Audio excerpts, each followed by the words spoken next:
Hey everyone, welcome to my first blog. और आप सभी का स्वागत है हमारे इस प्यारे से ब्लॉग में। और अभी हम खेत में वो घास होता है, वो घास मतलब निकाल रहे हैं और वहाँ पे फेंक रहे हैं। वहाँ पर घास पड़ा है, आप देख सकते हो।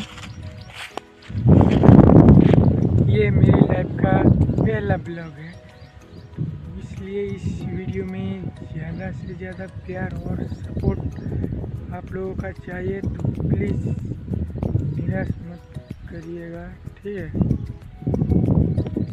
अभी ये जो खेत है वो हमारा खेत है, जो इसमें घास होता है ना, वो घास हम निकाल के फेंक रहे हैं। तो આજનો અમારો વિડીયો કેવો લાગ્યો કમેન્ટમાં જણાવજો। વિડીયોને લાઈક અને ચેનલને સબસ્ક્રાઈબ કરજો। બાકી મળીએ છે અગલા વિડીયોમાં। તબ તક के लिए बाय बाय। ચેનલને સબસ્ક્રાઈબ તો કરી જ નાખજો, કેમ કે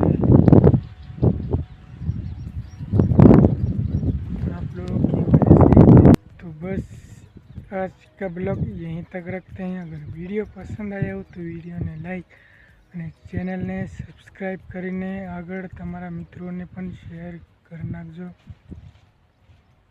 ચલિए, બાય બાય।